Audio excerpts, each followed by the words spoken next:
नमस्कार। आज 15 सितंबर 2025 है और जैसा कई लोगों को पता होगा, आज इनकम टैक्स रिटर्न मतलब आईटीआर भरने की आखिरी तारीख भी है। लेकिन आज सुबह से ही एक अजीब सी खबर चल रही थी। सोशल मीडिया पे किसी ने फैला दिया कि सरकार ने तारीख बढ़ा दी है, 30 सितंबर कर दी है। अच्छा। हाँ, लेकिन ये जानकारी पूरी तरह गलत निकली। आखिरी तारीख तो आज ही है, 15 सितंबर। ओह, ये तो गड़बड़ हो सकती थी कई लोगों के लिए। बिल्कुल। छोटी सी बात लगती है, पर यह दिखाता है कि कैसे मतलब गलत जानकारी, और वो भी जब किसी जरूरी काम का प्रेशर हो। हाँ, चीजों को कितना उलझा सकती है। सही कहा। और दबाव की बात करें तो हाल ही में उत्तर प्रदेश के हमीरपुर जिले से एक बहुत ही परेशान करने वाली खबर आई है। हमीरपुर से क्या हुआ वहाँ? वहां एक 52 साल के शिक्षक थे, श्री गणेशीलाल अनुरागी। उन्होंने आत्महत्या कर ली। अरे, क्यों? वजह बताई जा रही है टीईटी यानी शिक्षक पात्रता परीक्षा पास करने का भारी दबाव। ओह, ये सुप्रीम कोर्ट वाले आदेश के बाद वाला मामला है। हाँ बिल्कुल। कोर्ट के आदेश के बाद कई शिक्षकों को नौकरी बचाने के लिए ये परीक्षा पास करना जरूरी हो गया है। शायद इसी डर और दबाव में उन्होंने ये दुखद कदम उठाया। उनका शव उनके दूसरे घर में फंदे से लटका मिला। ये तो बहुत ही दुखद है। हाँ, तो ये दोनों उदाहरण, मतलब एक तरफ ये आईटीआर वाली अफवाह और दूसरी तरफ नौकरी का ये जानलेवा तनाव, ये हमें सीधे उन स्रोतों की तरफ ले जाते हैं जिन पर आज हम बात करने वाले हैं। जी। हमारे पास कुछ सरकारी पत्र हैं, अखबारों की रिपोर्ट्स हैं और कुछ अदालती फैसलों के अंश भी हैं। ये सब हमें शिक्षा व्यवस्था, स्थानीय प्रशासन का जो कामकाज है और इनसे जुड़े लोगों की चुनौतियां और जवाबदेही, इन सब पर सोचने को मजबूर करते हैं। चलिए इसे थोड़ा खोलकर समझते हैं। बिल्कुल। आज हम इन स्रोतों के जरिए यही देखने की कोशिश करेंगे कि अलग अलग लेवल पर, मतलब जमीनी स्तर पर, हमारी व्यवस्थाएं कैसे काम कर रही हैं या फिर कहाँ अटक रही हैं। कहीं तो नियमों का पालन करवाने का जबरदस्त दबाव है, जैसे ये टेट वाला मामला। हम्म। तो कहीं नियमों की आप देखिए खुलेआम धज्जियां उड़ाई जा रही हैं, जैसा हम शायद आगे देखेंगे। और कहीं कहीं तो आपसी खींचतान और टकराव इतने बढ़ गए हैं कि वो हिंसा का रूप ले रहे हैं। हाँ। ये सब मिलकर जमीनी हकीकत की एक बहुत ही मिलीजुली और कई बार परेशान करने वाली तस्वीर दिखाते हैं। हमीरपुर वाला मामला तो है ही गंभीर, लेकिन शिक्षकों के बीच तनाव और टकराव का एक दूसरा, बल्कि मैं कहूंगा विस्फोटक रूप, वो हमें महराजगंज जिले में देखने को मिला। महराजगंज में वहां क्या हुआ? वहां लक्ष्मीपुर ब्लॉक में प्राथमिक शिक्षक संघ के चुनाव थे, लेकिन चुनाव प्रक्रिया के दौरान ऐसा हंगामा हुआ कि बस पूछिए मत। हंगामा? कैसा हंगामा? नामांकन रद्द होने पर विवाद शुरू हुआ और देखते ही देखते मारपीट में बदल गया। शिक्षकों ने एक दूसरे पर कुर्सियां फेंकी, जूते चप्पल चलाए। अरे बाप रे, शिक्षकों के बीच ये क्या हो रहा है? हाँ बिल्कुल। हुआ दरअसल ये कि अध्यक्ष पद के एक उम्मीदवार थे, जावेद खान। उनके नामांकन पर अख्तर हुसैन नाम के एक दूसरे शिक्षक ने आपत्ति जताई। अच्छा। चुनाव अधिकारियों ने आपत्ति को सही माना और जावेद खान का पर्चा रद्द कर दिया। बस इसी फैसले के बाद वहां जो जावेद खान के समर्थक थे वो भड़क गए। मोहम्मद सईद नाम के एक शिक्षक ने जिला महामंत्री के हाथ से अपना पर्चा छीनने की कोशिश की। फिर धक्का मुक्की शुरू हुई और वो जल्दी ही मारपीट में बदल गई। माहौल इतना बिगड़ गया? बहुत ज्यादा।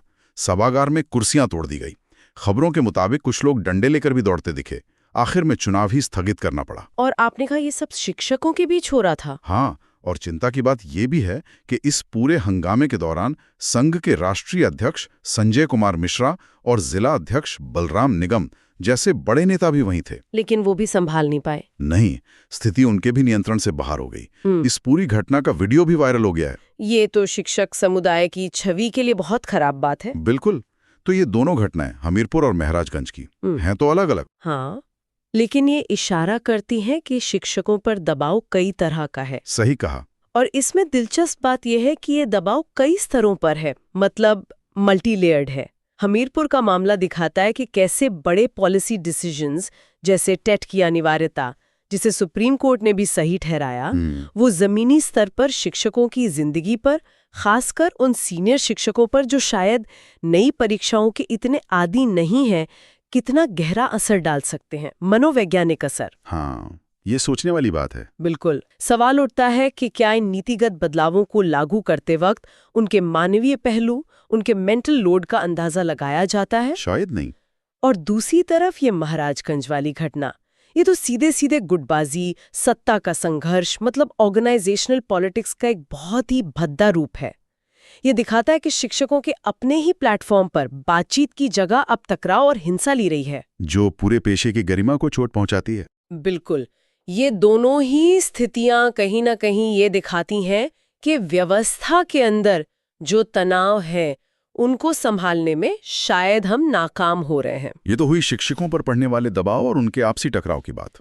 लेकिन व्यवस्था के अपने अंदरूनी कामकाज में भी कई ऐसी परतें हैं जहां ये जवाबदेही और निगरानी अक्सर सवालों के घेरे में आ जाती है। हाँ, जैसे ऐसा ही एक उदाहरण अंबेडकर नगर जिले से है। मिड डे मील यानी मध्याह्न भोजन योजना, उसके निरीक्षण की एक सरकारी रिपोर्ट है जो कुछ गंभीर सवाल खड़े करती है। मिड डे मील में गड़बड़ी, ये तो अक्सर सुनने में आता है। हाँ, लेकिन ये रिपोर्ट 20 अगस्त की है। टांडा तहसील के केदारनगर ब्लॉक का एक स्कूल है, पूर्व माध्यमिक विद्यालय सह इंटर कॉलेज।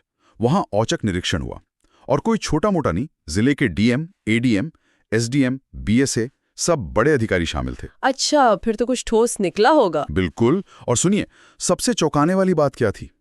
निरीक्षण के दिन स्कूल के उपस्थिति रजिस्टर में तो सिर्फ 85 बच्चे दर्ज थे। ठीक है, लेकिन मौके पे मिले 110 बच्चे। 110 ज्यादा बच्चे। ये कैसे? हाँ, अब यहाँ एक पेंच है।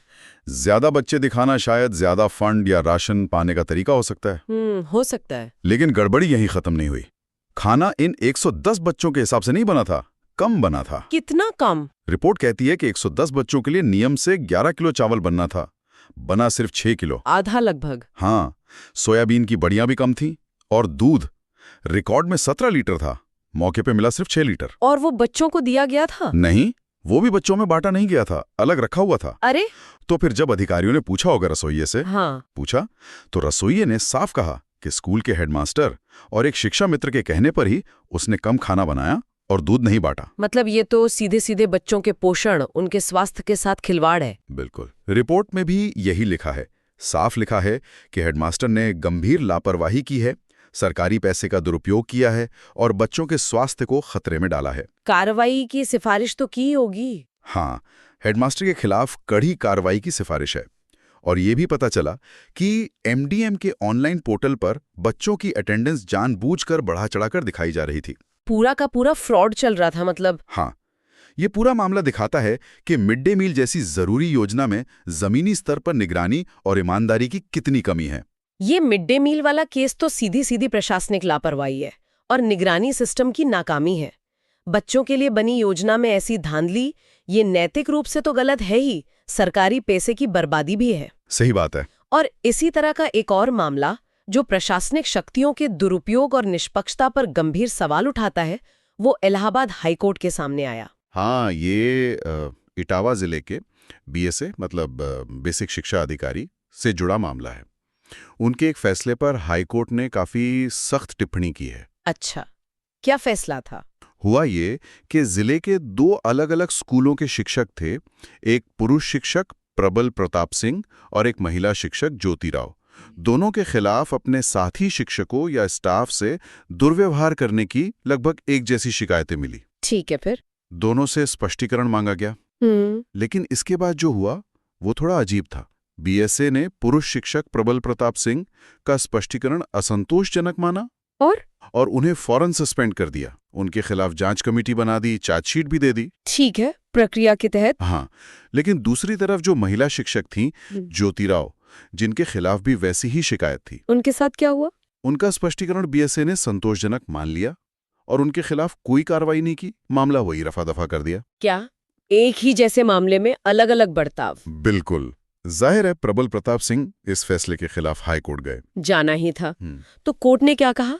कोर्ट ने पहली नजर में ही इसे भेदभावपूर्ण माना। कोर्ट ने कहा कि बीएसए ने प्रथम दृष्टया मतलब पहली नजर में मनमाने ढंग से और बिना कोई सही कारण बताए एक शिक्षक का स्पष्टीकरण ठुकरा दिया, जबकि उसी तरह के मामले में दूसरी शिक्षक का स्पष्टीकरण मान लिया। इस साफ तौर पर प्रशासनिक शक्तियों का दुरुपयोग लगता है। कोर्ट ने बीएसए को तलब किया होगा। हाँ, कोर्ट ने मामले की गंभीरता को देखते हुए बीएसए को अगली सुनवाई पर व्यक्तिगत रूप से हाजिर होकर अपना पक्ष रखने का आदेश दिया है। अगर इसे थोड़ा बड़े दायरे में देखें तो ये दोनों मामले, मिड डे मील वाला और ये बीएसए वाला, हाँ, ये दिखाते हैं कि प्रशासनिक पदों पर बैठे अधिकारियों के लिए निष्पक्ष रहना, नियमों का सबके लिए बराबर पालन करवाना कितना जरूरी है। और इसमें जरा सी भी चूक या मनमानी के कितने गंभीर नतीजे हो सकते हैं, ये सिस्टम में भरोसे को कमजोर करता है। बिल्कुल। प्रशासनिक मुद्दों से थोड़ा हटकर अब जरा न्यायपालिका के कुछ और फैसलों को देखते हैं जो हमारे पास हैं। जी। ये स्थानीय स्तर के अलग अलग तरह के विवादों को दिखाते हैं। इलाहाबाद हाईकोर्ट के ही कुछ और आदेश हैं। जी, बताइए। एक मामला है पारिवारिक विवाद का। एक महिला की शादी हुई, पति से किसी बात पर झगड़ा हुआ।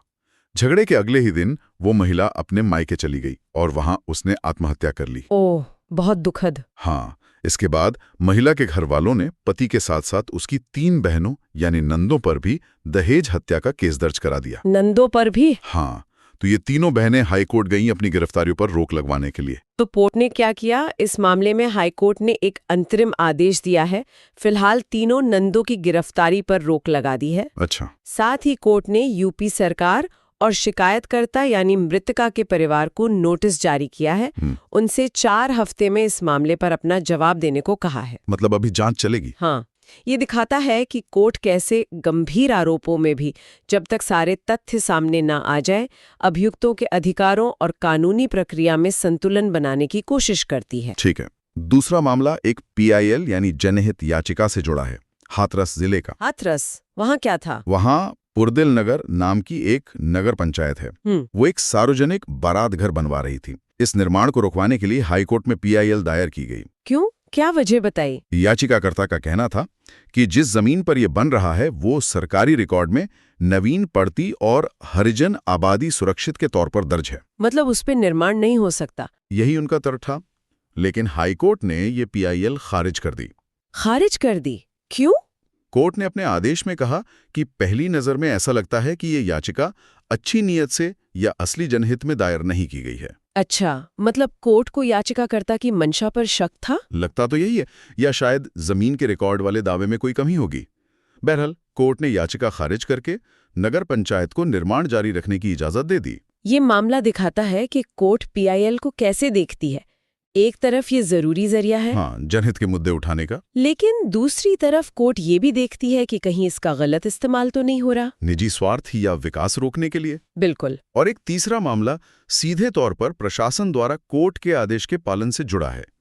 ये प्रयागराज की करछना तहसील का है, भुंडा गांव का। वहां क्या हुआ? वहां गांव में सिंचाई के लिए एक पुरानी सरकारी नाली थी। कहते हैं 1972 में चकबंदी के समय बनी थी। आरोप था कि गांव के कुछ दबंग लोगों ने उसे मिट्टी डालकर पाट दिया, जमीन बराबर कर ली। इससे तो किसानों को दिक्कत हुई होगी। हाँ, उनकी सिंचाई रुक गई, फसलें सूखने लगी। तो वो लोग कोर्ट गए? बिल्कुल। हाई कोर्ट ने सुनवाई के बाद प्रशासन को आदेश दिया कि नाली को तुरंत कब्जा मुक्त कराओ, पहले जैसा चालू करवाओ। प्रशासन ने कार्रवाई की? हाँ, की। नाली को फिर से खुदवाया गया। प्रशासन ने कोर्ट में हलफनामा देकर बताया कि आदेश का पालन हो गया है, नाली अब चालू है। अच्छा, तो कोर्ट ने मामला निपटा दिया फिर? हाँ, तो ये तीनों अदालती मामले, नंदों की गिरफ्तारी पर रोक, PIL का खारिज होना और ये सिंचाई नाली का खुलवाया जाना, ये हमें क्या बताते हैं? देखिए, ये अलग अलग केस दिखाते हैं कि हमारी न्यायपालिका जमीनी स्तर पर कितने अलग अलग तरह के मुद्दों से निपटती है। इसमें व्यक्तिगत स्वतंत्रता का सवाल है, आपराधिक न्याय का सवाल है, जैसे वो नंदों वाला मामला। सार्वजनिक जमीन के इस्तेमाल का मुद्दा है, PIL की नीयत का सवाल है, जैसे वो बारात घर वाला। सही। और प्रशासन से आदेश का पालन करवाने की जिम्मेदारी है, जैसे ये सिंचाई नाली वाला मामला। तो इससे एक अहम सवाल ये उठता है कि स्थानीय स्तर पर इन झगड़ों को सुलझाने में, अधिकारों को लागू करवाने में कोर्ट की भूमिका कितनी अहम हो जाती है। हाँ, अक्सर आखिरी उम्मीद कोर्ट ही होती है। बिल्कुल। और हाँ, जैसे हमने शुरू में बात की थी वो ITR वाली गलत खबर के बारे में, हाँ। इन सभी प्रक्रियाओं में सही जानकारी का होना कितना जरूरी है, चाहे वो कानून की जानकारी हो, जमीन के रिकॉर्ड हो या कोई सरकारी आदेश। जानकारी की कमी या गलत जानकारी चीजों को और उलझा देती है। हाँ, विवादों को और जटिल बना सकती है। सही। तो आज हमने जिन स्रोतों पर गौर किया उनसे कई जरूरी बातें सामने आई। हमने देखा कि शिक्षा व्यवस्था में शिक्षकों पर कितना अलग अलग तरह का दबाव है, कहीं नौकरी बचाने का जो जानलेवा तक हो सकता है, तो कहीं संघ की अंदरूनी राजनीति और टकराव। हमने प्रशासनिक स्तर पर जवाबदेही और निगरानी की कमियों को भी देखा, जैसे वो मिड डे मील में धांधली जी, या फिर एक BSA द्वारा पक्षपात का मामला। और हमने ये भी समझा कि कैसे स्थानीय विवादों में, चाहे वो परिवार के हों, जमीन के हों या पानी जैसी बुनियादी सुविधाओं के, कोर्ट को दखल देना पड़ता है। जी। तो इसका कुल मतलब क्या समझें? देखिए, ये सारी कड़ियां अगर हम जोड़कर देखें तो एक बड़ी तस्वीर दिखती है। ये दिखाती है कि हमारी जो व्यवस्थाएं हैं, चाहे वो शिक्षा हो, प्रशासन हो या न्याय, उन्हें लगातार पारदर्शी, निष्पक्ष और जवाबदेह बनाए रखने की कितनी ज्यादा जरूरत है। ये तो है। इसके लिए लगातार निगरानी, संतुलन और सुधार की प्रक्रिया चलते रहना बहुत जरूरी है। सूचना सही हो, समय पर मिले, जैसा आईटीआर की तारीख के मामले में जरूरी था, हाँ, और शक्तियों का गलत इस्तेमाल ना हो, जैसा हाईकोर्ट ने बीएसए मामले में इशारा किया। ये किसी भी अच्छी व्यवस्था की बुनियाद है। और जब इनमें कमी आती है, तो आज हमने प्रशासन, शिक्षा, न्याय, इन क्षेत्रों से जुड़े कई अलग अलग उदाहरण देखे। कहीं लापरवाही, कहीं पक्षपात, कहीं नियमों की अनदेखी, तो कहीं खुला टकराव। ये सोचने पर मजबूर करता है कि अलग अलग जगहों पर, अलग अलग संदर्भों में इस तरह की समस्याएं बार बार सतह पर क्यों आ जाती हैं? हाँ, ये बड़ा सवाल है। क्या हमारी स्थानीय शासन की जो पद्धतियां हैं या जो शैक्षिक प्रणालियां हैं, उनके अंदर ही कुछ ऐसी गहरी जड़ें जमा चुकी प्रक्रियाएं हैं, या शायद कुछ, आप कह सकती हैं, सांस्कृतिक पहलू भी हो सकते हैं जो इन मुद्दों को बार बार पनपने का मौका देते रहते हैं? इस पर जरूर सोचा जा सकता है।